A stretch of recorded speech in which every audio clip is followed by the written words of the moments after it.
Hey, welcome back everybody. We're in our garden today. It's what is this, June, beginning of June, and I've got some bell peppers that are planted in the garden that I want to show you what we do to increase the yield and to keep them more bushier rather than having them grow up high and being all, tall and kind of falling over on themselves. So let me show you the bell peppers that we planted and how they're doing right now. So we got different varieties of bell peppers growing here in our garden, raised beds, and what we like to do, there's actually two different schools of thoughts on this, but one thing is to cut the tops off just like that. That's one school of thought. What will happen is when you cut the tops off right here, you will get new shoots from each area around the leaf area, and that will make the plant be more bushier as well as produce more flowers, which will produce more bell peppers on them. The drawback to this is that we have very short growing season for bell peppers, so it gets cold pretty fast, and although you create more bushy plant, you don't have enough time for the bell peppers to ripen on the plant. But we are in zone 8 here, and honestly we have not had an issue with that.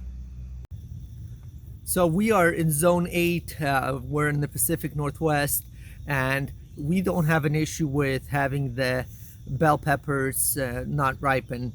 Every year that we have trimmed the tops off, which I do just very simply. I mean, there's not really a science to it, just cut the top off of it. And instead of the plant growing straight up, what will happen is it will start sending new shoots, new kind of new, I don't even know what you would call them, I guess new stub outs on them, and that will produce the flowers from it, and also the plant will produce more fruit on it. So for our area, we didn't have an issue with it ripening, but we planted them strategically in this area in these planters because, as you can see, I have tubes here that are built into the garden beds, which can create a loop house later in the season when the temperature starts cooling.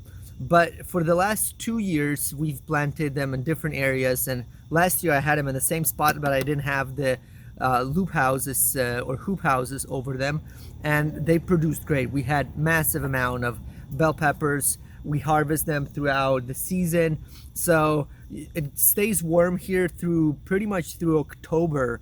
We keep on harvesting them, and bell peppers, you can eat them green, you can eat them red, you can let them ripen to the desired color you want, or you can harvest them when they're still in the green form.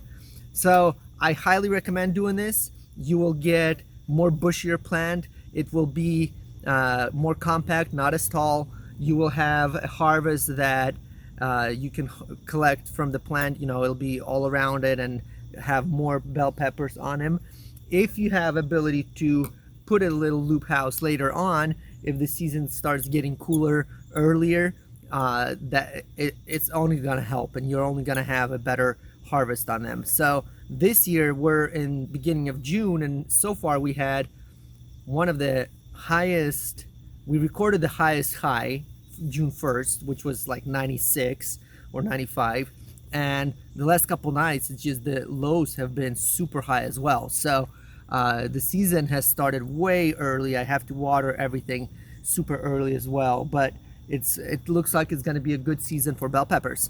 So snip the tops if you'd like. You can maybe kind of do an experiment yourself and snip part of them and part of them leave as is and see how they do and compare for yourself. I'm going to show you a bell pepper here that on accident had its stop broken off when we were planting it, and just how the growth on it is. You can see the little branches right at each leaf point, that it's creating a little branch, and each one of these branches will produce a flower. They'll start flowering and produce more bell peppers on them. So in comparison to one that wasn't done like that, this is the results. You have bell peppers growing on top.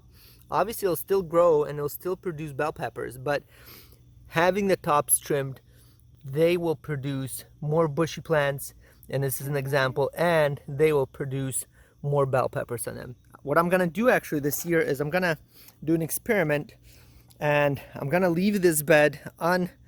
I'm not gonna cut the tops of the beds over here, of the bell peppers on this bed, and on this bed here, I already trimmed all the tops here.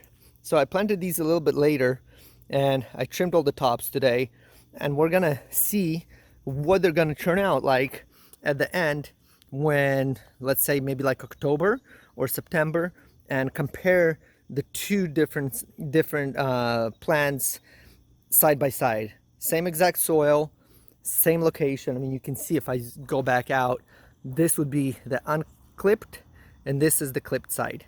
So stay tuned and we will see the comparison and see how it's going to be. Hey Toby, how are you? Good. Okay, so this is the trick on bell peppers, what we do to have a bigger harvest in a smaller area, and give it a try.